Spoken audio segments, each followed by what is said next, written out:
after my husband cheats, my relatives advise me to be tolerant and forgiving. Why? Because my husband's mistress is pregnant, and I'm infertile. Even his parents hurry to our house in the middle of the night to say, "Don't worry, we won't let that woman step foot in this house. Once she gives birth, the child will be yours." Is that so? I sneer as I look at a medical report. Perhaps the child will have something to do with me, but it definitely won't have anything to do with my husband. I sent evidence of my husband Jerome Maslow's affair to the family group chat. The chat fell silent, though private messages began pouring in non-stop. I ignored them, turned off my phone, and headed to work. Jerome's mistress was Audrey Norton, a young streamer our company had just signed last month. When I arrived, she was mid-live stream, energetically twirling around in a short skirt and high heels. I signaled the room controller to pause the live stream. Once the microphones were off, I finally spoke. "Dancing in heels while pregnant? Aren't you worried you might slip and fall?" Tension filled the air. Someone swallowed audibly and accidentally knocked over a microphone with a loud crash, followed by a flurry of apologies. "I'm sorry, Harley." Clearly, Jerome's affair was no secret here. No one wanted to get involved in the showdown between his wife and mistress. I let out a dry laugh and swept my gaze across the group before locking eyes with Audrey. I said, "Change your shoes and follow me to my office." Audrey obediently did as told. Once inside my office, I closed the door and drew the blinds, shutting out any prying eyes. "Your name's Audrey, right?" Before I could continue, Audrey suddenly dropped to her knees with tears streaming down her face. "I'm sorry, Mrs. Maslow. I'm so sorry." I frowned. "Get up.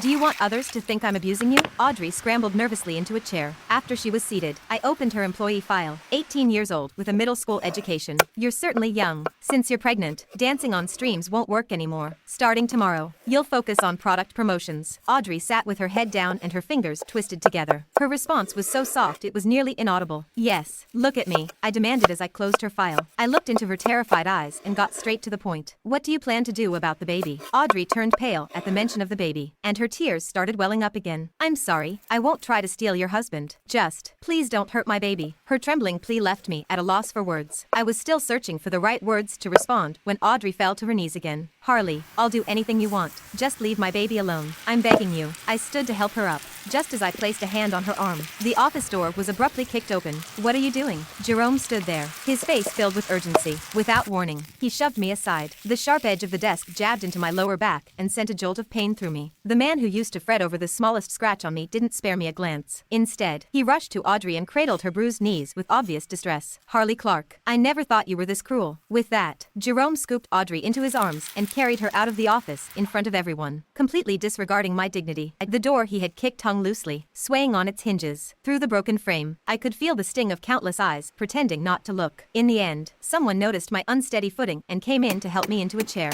"Harley, don't be upset." "I'm not upset," I replied with my eyes downcast. After 5 years, my heart had already been broken beyond repair. "Get someone to replace the door." After visiting the hospital, I went straight home. The living room looked noticeably different, now cluttered with various new items. My in-laws were seated on the couch while Jerome knelt at the doorway. As soon as I entered, Jerome's mother, Lillian Gabler, hurried over to take my bag. "Harley, we've already given him a good scolding. You can do whatever you want with him now. We'll back you up." As she spoke, she slapped Jerome's shoulder twice for good measure. I glanced at Jerome. His head was hung low, and he looked nothing like the arrogant man who strutted around the office.